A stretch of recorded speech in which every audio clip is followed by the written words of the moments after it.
Hi, it's Steve. Today we'd like to show you how to change the inner basket hub on your washer.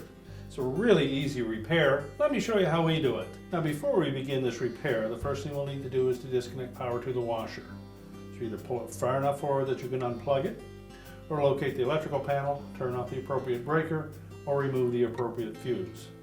And once we've done that, we can start our repair. Now with power disconnected, our next step will be to remove the front panel.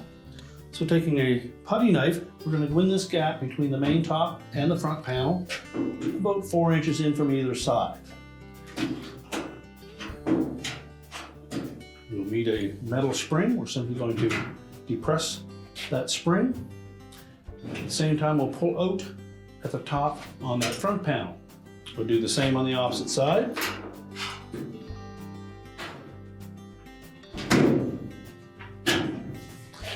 Tilt the front panel forward and lift it off of the 2 hooks that are attached to the base of the washer.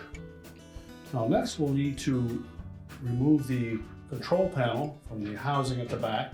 There are typically 3 screws across the back that secure that to that back panel. So pull the washer far enough forward that you can access those. They're typically 1/4 inch hexhead screws. Now with the screws removed, we'll go to the front of the washer again. So then we're just going to grasp the top of that control panel, just tilt it up a bit, and there are 3 plastic hooks on the bottom of that console that engage 3 slots in the main top. So what we're going to do is tilt that up enough, and then we're going to pull that console towards the right to release those clips.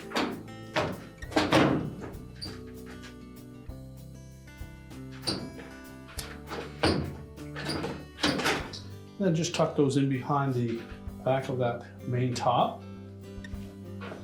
If your model uses a mechanical lid switch, there'll be a harness located just below the timer here that you can disconnect that lid switch. If your model has the magnetic switch, which would be indicated by a magnet attached to the lid, you'll next want to release that switch from the main top.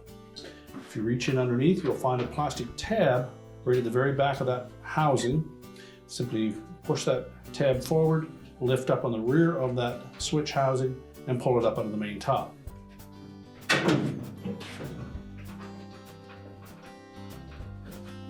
You may need a flat blade screwdriver to assist you with that. Once you've released the tab at the back, pull the switch towards the back of the washer. This is the tab that we're speaking about. Just a plastic tab.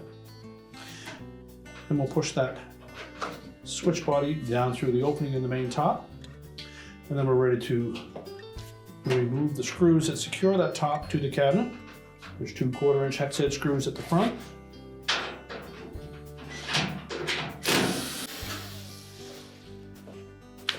We'll just lift up on the front of that top, just slightly, and then pull it back towards you to release 2 metal clips at the back of that main top.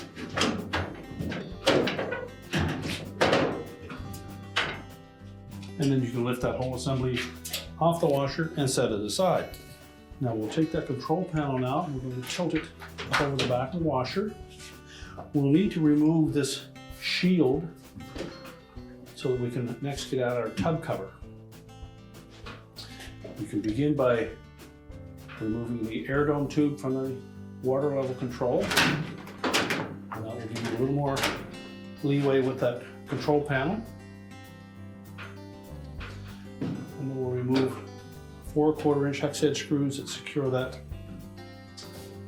shield to the frame.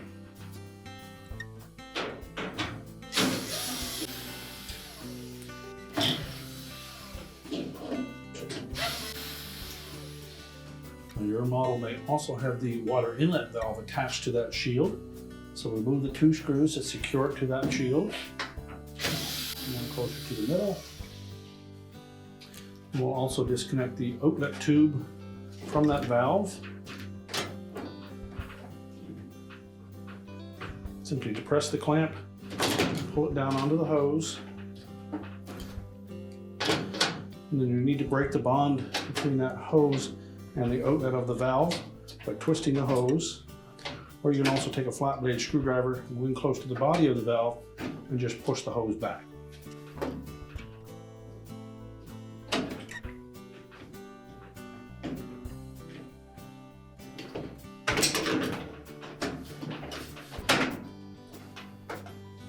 There may be some water in that area, so I have something there to clean that up.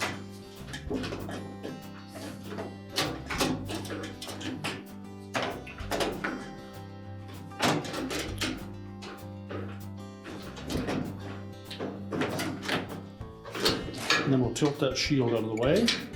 Now as we tilt that shield out, you'll note over on this side there's a small arrowhead fastener that is used as a wire harness retaining clip. If you depress the end of that fastener, you can push that up through that shield. You may need your needle nose pliers or pliers to do that. Simply squeeze them together.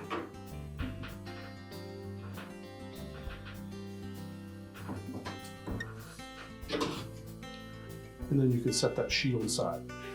Our next task will be to remove the 4 screws that secure the tub dampening straps to the tub cover.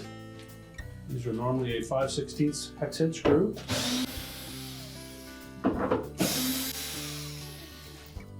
Then lift off the tub straps. Next, we'll remove the tub cover by unhooking these plastic tabs all the way around the circumference of the outer tub. Simply pull them away from the tub while lifting up on the tub cover at the same time.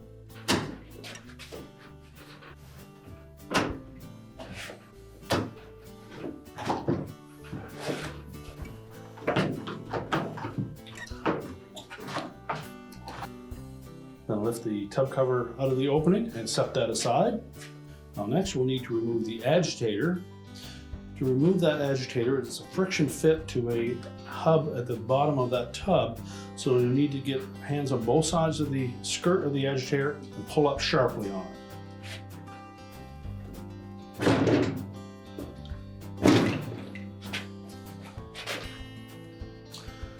These plastic fingers at the bottom of the agitator will grip onto the hub located in the bottom of the tub. So we'll just set that aside. You can now see that agitator drive block and where the actual fingers of that agitator slid down between these grooves to lock them in place. So we'll remove that 7/16 bolt that secures that drive block to the transmission.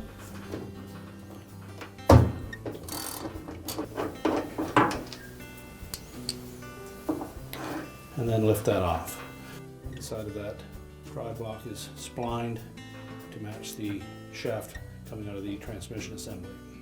So next we're going to remove this tub nut as a left-hand thread. You'll either need a large adjustable wrench or a specific spanner wrench for this model washer.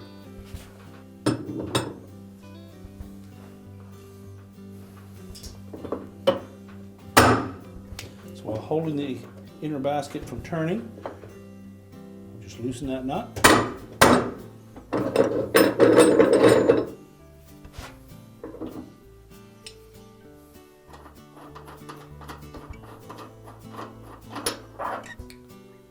Thread that, and now we're just going to lift that inner basket right off of that shaft.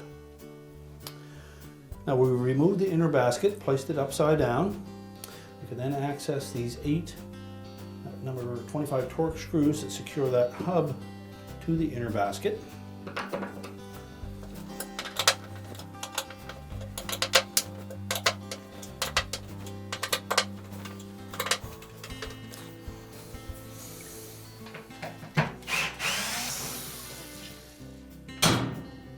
Now with the screws removed, go next just gently pry up on that, make sure it's not stuck to the tub. We'll remove and discard it. So next remove any debris that may have been caught underneath the edge of that and place the new hub in position. You'll note that there are 4 forks around the edge of that that will capture ribs in the base of that tub, and that will allow all of the screw holes to line up. And then proceed to reinstall the screws.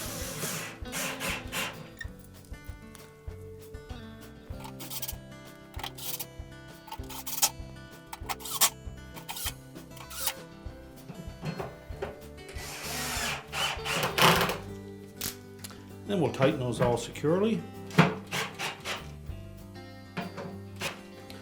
Just use caution that we don't strip the inner basket. So don't over tighten them, but make sure they are all nice and snug. Verify that there's no debris in the cone-shaped center of that hub. And then we're ready to put that basket back into the washer. So carefully lower that inner basket down onto the support.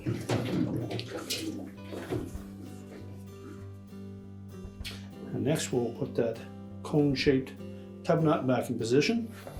Make sure the surface of that is not marred in any way. And again, remember that it is a left-hand thread, so we'll turn it counterclockwise to tighten it. So tighten it by hand as far as you can by moving the tub to take up any slack.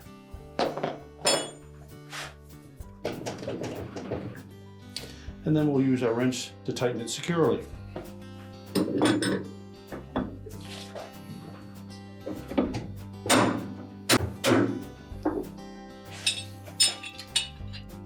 Now we can put the agitator drive block back on.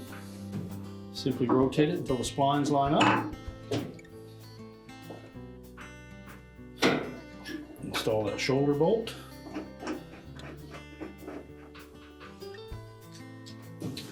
And tighten with a ratchet or a wrench. We can then reinstall the agitator.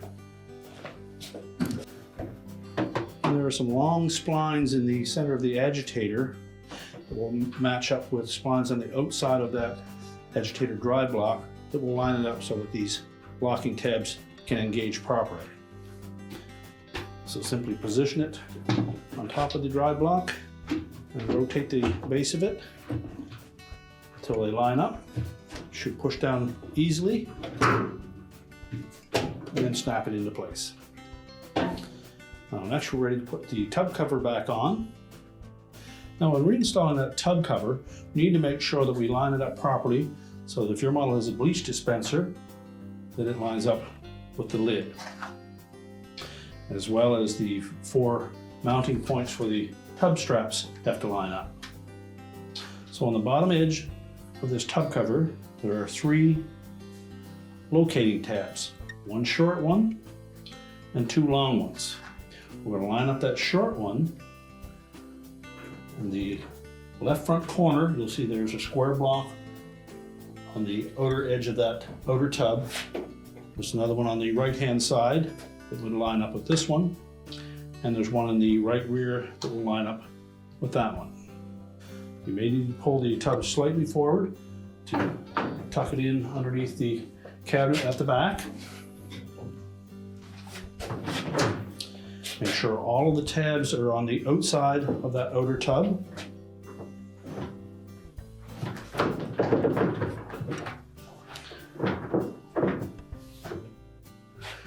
And rotate it until we have them all lined up. The inner portion of that tub cover will go down inside of the tub, and the clips will go on the outside.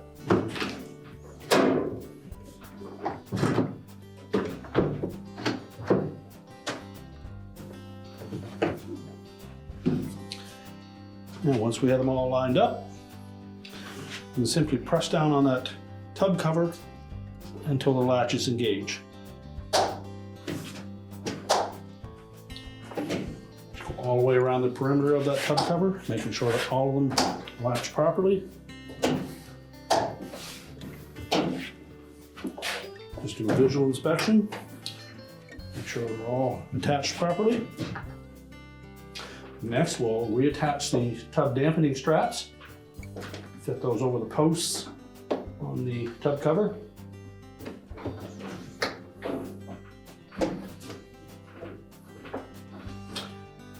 and then install the retaining screws. Be careful not to over tighten these screws as they are going into plastic. We don't want to strip them. Now we're ready to put the shield back in place. So we'll begin by attaching that hose to the outlet of the valve. Make sure it's pressed on firmly. Once we have the shield in position, we'll readjust the clamp.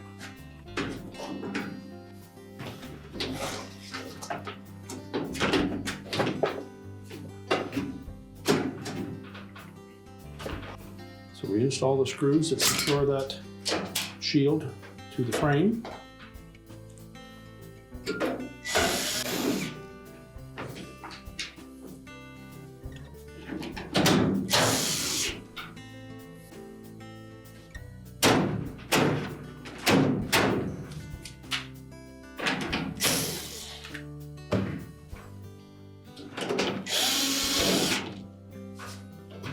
Once that's secure, we can then reattach the inlet fill valve to that shield.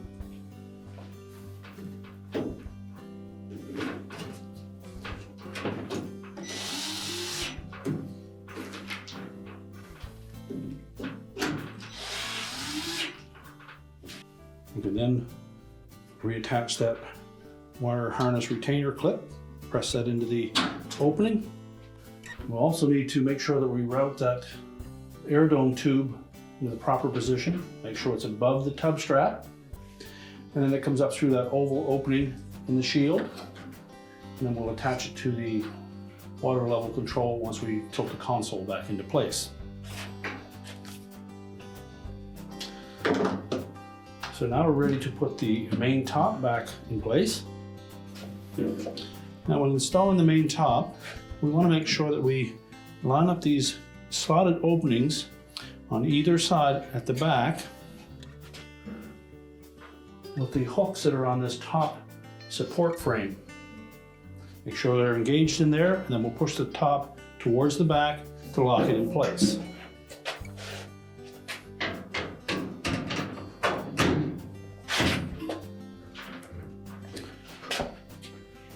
Sitting down in position, push it back, and verify that it's locked in place. We'll then secure it with the two screws on the front.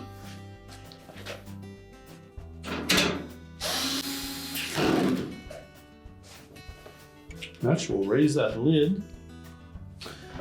And if you have the magnetic style of lid switch, we'll need to push that up through that opening.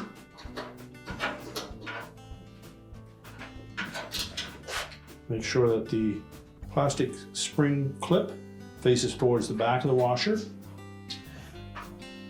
Slide the little notched hook on the front in first, and then simply press it down into place. Now next we're going to tilt that console back into position.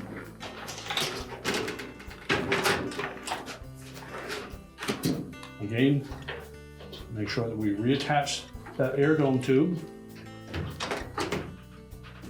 Make sure it's pressed firmly onto that control. So we'll just tilt that control panel into an upright position. Then we're going to line up those three hooks, the three slotted openings in the main top, and just keep that roughly vertical. Slide it to the left.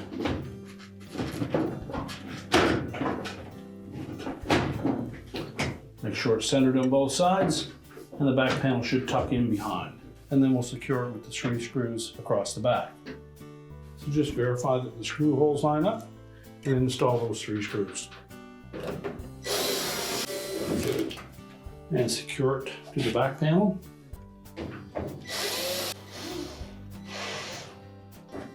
And now we're ready to put the front panel back on. So when reinstalling that front panel, we want to make sure that the slotted holes on the bottom of that front panel sit on the supports attached to the base. And also when we tilt that panel into position, we want to line up these plastic locating pins with corresponding holes on the front of that front panel, and as well as this metal locating pin needs to engage the clip on the edge of that cabinet.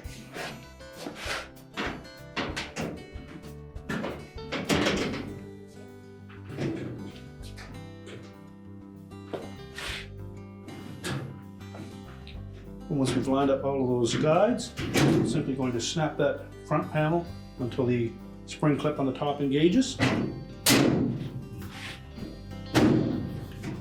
And your repair is complete.